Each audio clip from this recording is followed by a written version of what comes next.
大家好，因为我这两天又找到一个新东西，也不是新的啦，就旧的，只是觉得很好奇。它应该是属于所谓的逆电流那一类的东西。那基本上为什么会叫逆电流？因为在日文上，整流器的名称好像就叫逆电流。那相信很多朋友在之前逆电流风行的时候，应该都有装过。然后最让人诟病的就是，因为那时候逆电流的装法就是两条线嘛，它有两条线，正极接电瓶的正极，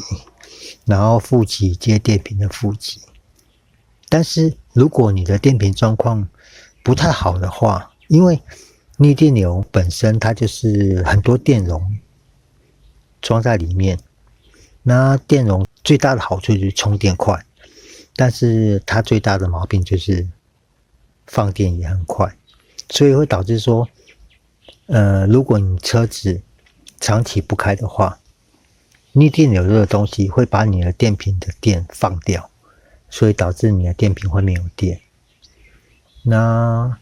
在早期我自己装逆电流就是整流器，我也是跟大家一样，就是正极接正极，负极接负极。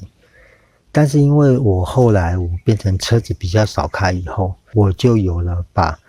电瓶负极拔掉的习惯。那试想，如果你正极跟负极都接在电瓶上面的话，它会把你的电放掉。那如果我把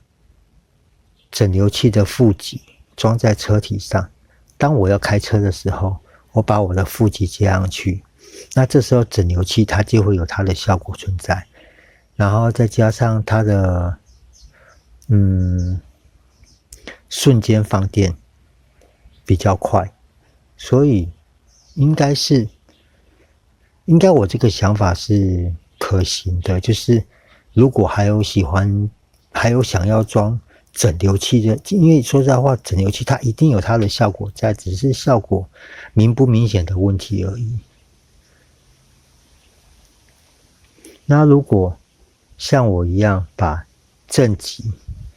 接在电瓶上，把负极接在车体上，当你长时间不开，把电瓶的负极拔掉，或者你有做负极的断电开关的话，那拔掉的瞬间，它就不会继续去消耗你电瓶的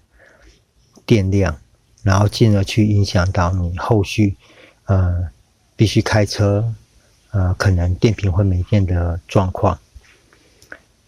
然后像市售的整流器里面，大概就是分两种，一种就是全电容式的，它可能大大小小的电容很多，然后并联在一起。那还有一种就是它可能只有几颗电容，然后靠一块电路板下去做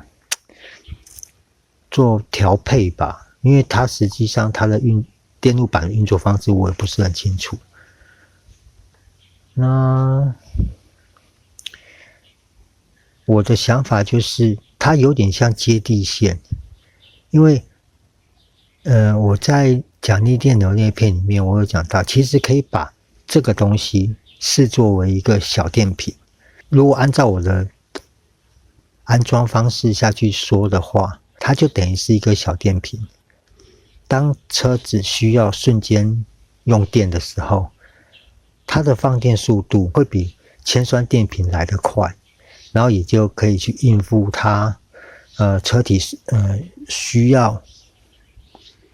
瞬间用电的那个电流的波动。理论上这样是可行的。然后刚好这次找到这一颗，这一颗里面是全电容式的，然后它里面有灌胶，这个是市售产品还是谁自己做的，我不是很清楚。我大概有做了一下测试。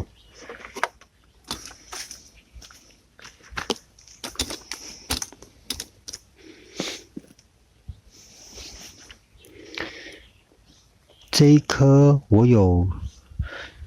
充电，我有帮它充电。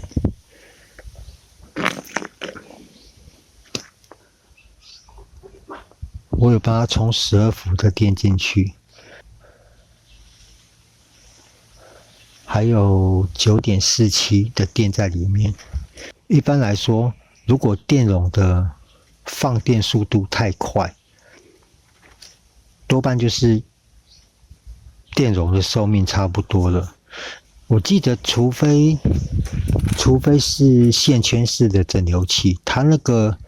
也是有寿命存在，但是因为它并不会充放电，它只是靠线圈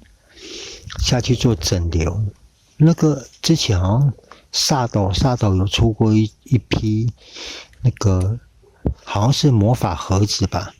它那一批好像就是线圈式的，然后卖的不便宜。所以说不要把逆电流这个东西太神化，